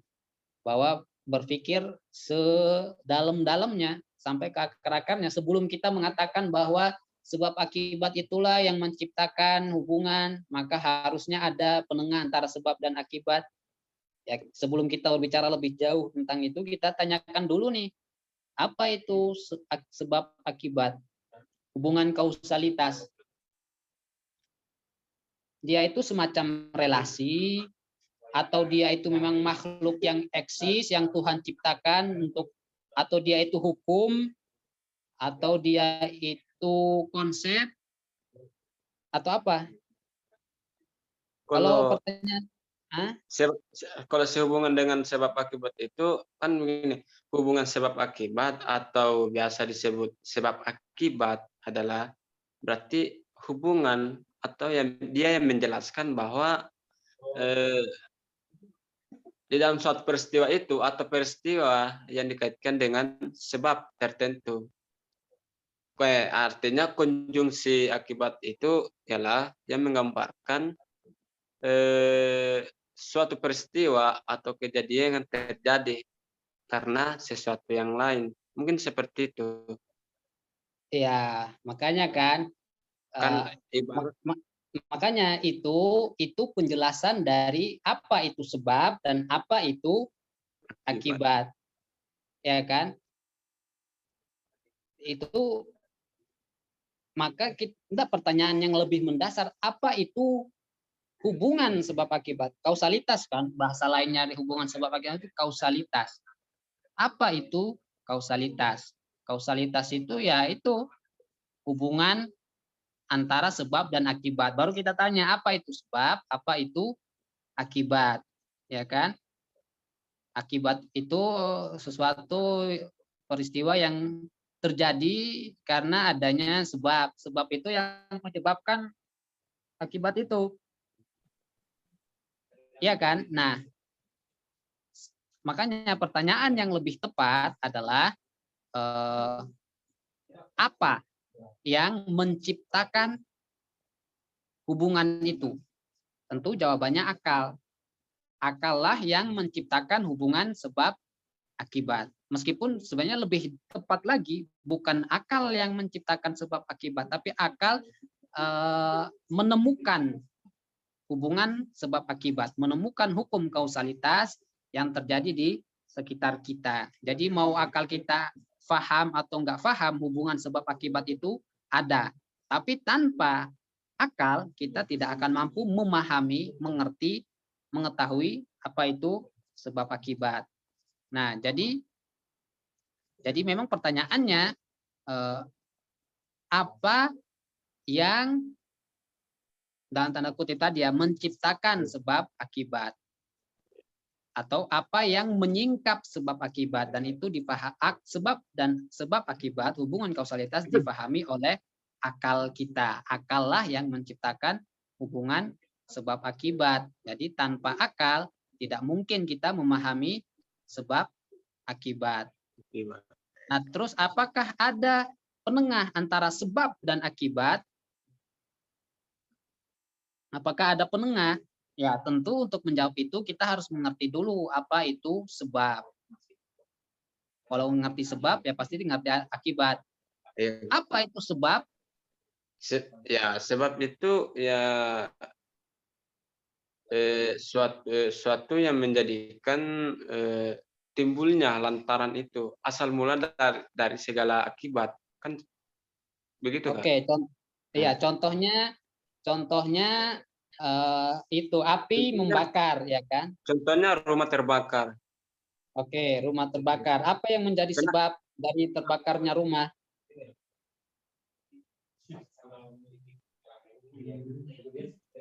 Api, ya kan? Api yang menyebabkan terbakarnya rumah. Sehingga tanpa ada api, maka tidak mungkin rumah terbakar. Ya kan? Tapi adakah penengah antara api dan terbakarnya rumah? Ya tentu nggak ada. Nggak ada. Tapi itu cuma satu contoh kasus. Jadi ada kasus-kasus di mana antara sebab dan akibat tidak ada penghubung. Ada kasus-kasus di mana sebab dan akibat itu ya juga punya penghubung. Contohnya tertulisnya tulisan ini kan? Dalam tulisan ini, coba bantu jawab ya. Dalam garis-garis ini, mana yang sebab? Spidol atau tangan saya? Ya, tangan, Kak. Tangan. Kenapa tangan bukan spidol? Karena dia yang menggerakkan. Tangan yang menggerakkan. Emang kalau ada spidol, tanpa ada spidol bisa terjadi. Kan tadi definisinya sebab kan tuh yang membuat akibat terjadi. Sekarang tanpa spidol, bisakah tulisan ini tercipta? Tapi kan tanpa tangan tidak mungkin bisa bergerak juga spidol. Ya. Karena adanya tangan itu dia bisa menggerakkan semua. Iya, berarti sebab yang hakiki yang mana? Sebab yang benar-benar sebab tangan atau spidol? Yang sebab kalau secara penilaiannya itu ya tangan. Tangan. Oh. Kan tanpa spidol nggak mungkin tercipta tulisan. Berarti spidol juga hakiki dong. Tanpa spidol nggak bisa kok. Begitu pula tanpa tangan. Tapi kenapa kita bilang tangan?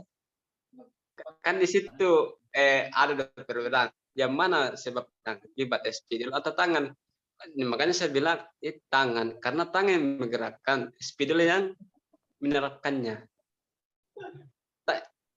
Tangan yang menggerakkan, spidol yang justru tangan bisa bergerak sendiri nggak tanpa diri kita. Ya, tapi kan tangan yang menggerakkan melalui akal dan pikiran secara pandangan. Tangan menggerakkan spidol. Siapa yang menggerakkan tangan? Tangan Apa yang yang menggerakkan tangan? tangan yang menggerakkan spidol. Kenapa Oke. bisa tangan menggerakkan spidol? Karena adanya organ-organ tubuh, karena adanya akal dan pikiran, sehingga otot-otot dari tangan itu. Berarti yang menggerakkan tangan Yang menggerakkan tangan itu akal dan pikiran secara pandangan, sehingga otot-otot yang ya. Kenapa akal tadi nggak kita bilang sebagai sebab? Kenapa malah tangan yang kita bilang sebab? Kenapa bukan akal? Karena tanpa ada akal, tangan nggak mungkin gerak. Tapi kan secara teori dari dua tersebut itu kan hanya dua. Tapi kalau kita mendalaminya lagi, memang akal yang sebab. Tetapi itu di situ tadi metodenya bahwa spidol dan tangan yang menggerakkan. Berarti saya bilang tangan, sedangkan spidol hanya digerakkan oleh tangan.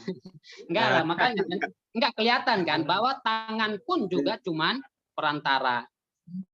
Karena tangan tidak punya kemampuan apapun untuk menggerakkan. Tangan pun perantara. Spidol dan tangan itu sama-sama perantara. Yang menciptakan tulisan ini adalah Akal. Jiwa kita. Akal pun perantara. Jiwa kita yang menciptakan tangan itu. Nah, maksud itu saya di situ. Jadi ada sebab-sebab yang pakai perantara, ada sebab-sebab yang nggak pakai perantara. Berarti di situ kan ada penghubung antara itu. Iya. Ya, berarti penghubung yang dimaksudnya adalah bentuk. Iya kan? Kenapa bentuk? Hah? Kok bentuk? Ya. Bentuknya apa? Ya, artinya kan bentuk. Bentuk apa? Secara umum. Bukan begitu kan? Kan sebab dan akibat. Di situ ada penghubung yang dimaksud di tengah-tengahnya itu berarti bentuk. Ya, enggak lah. Bentuk Makanya, itu keseluruhan dari mulai dari akal, jiwa maupun apa itu bentuk? Enggak gini, saya nggak tahu ya, apa Kandani belajar filsafat di mana, saya juga nggak mau tahu, tapi bagi cara berpikir saya, kesimpulannya cepet banget. Ada lompatan premis-premis, ada premis-premis yang dilewatkan, terus langsung sampai ke kesimpulan. Oh, bentuk itulah yang jadi perantara. Loh, kok bisa? Saya nggak dapat di situ. Kenapa kok sampai ke bentuk? Karena begini Kak, kemarin saya mendengar itu siapa yang itu materi itu dari orang Makassar, tapi saya tidak terlalu memperhatikannya maupun mendengar, tetapi ternyata saya hanya mendengar kisi-kisinya walaupun sedikit itu. Ternyata sebab dan akibat itu masih ada yang belum disebutkan yang di sela-selanya itu, sehingga karena tidak mungkin muncul yang namanya sebab dan akibat itu ketika tidak ada penghubung yang dimaksud. Yang saya dengar itu katanya bentuk, karena bentuk itu adalah secara moralitas atau umum. Saya nggak tahu paradigma apa yang dia pakai, tapi paradigma semacam itu memang perlu penjelasan lebih jauh. Tapi mungkin ya, enggak gini Akhi, mungkin ya. Jadi tahu nggak pembagian sebab menurut Aristo? Ada sebab final, sebab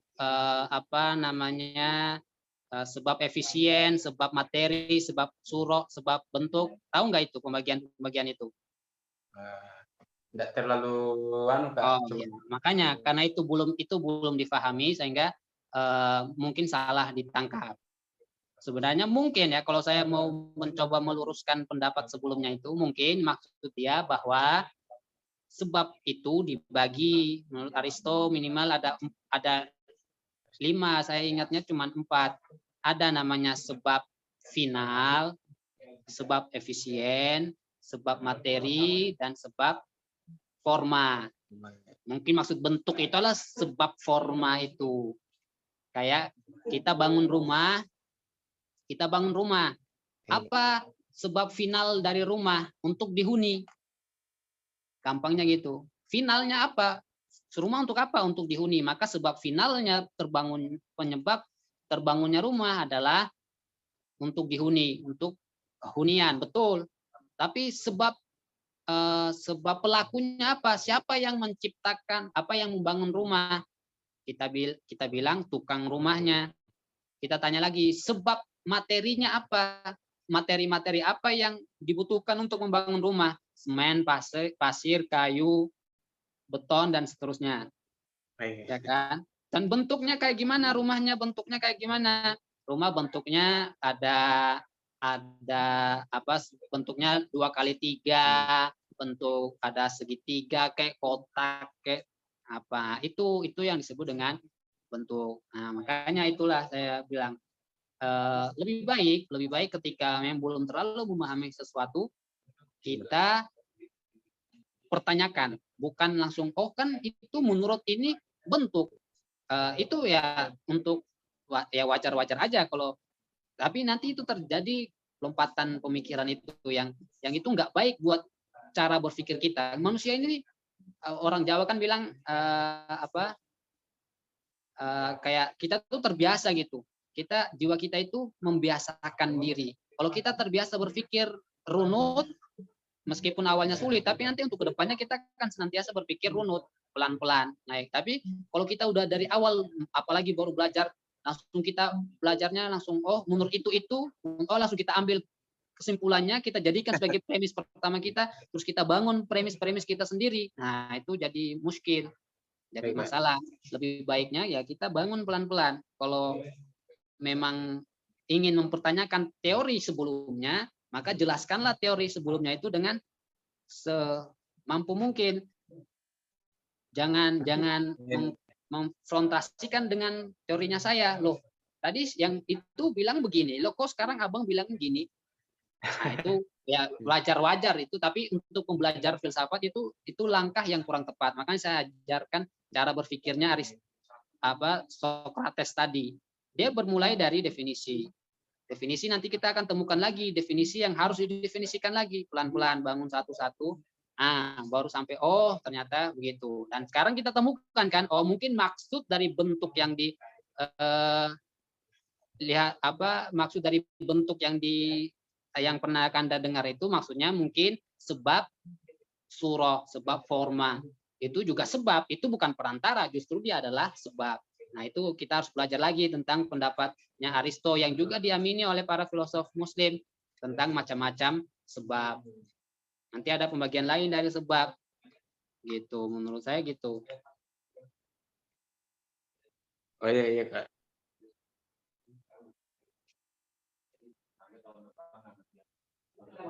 Siap.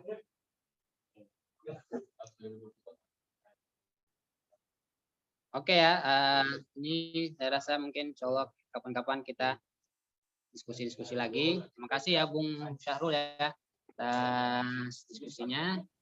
Saya izin live deh. Assalamualaikum warahmatullahi wabarakatuh. Waalaikumsalam warahmatullahi wabarakatuh. Saya end Bang ya.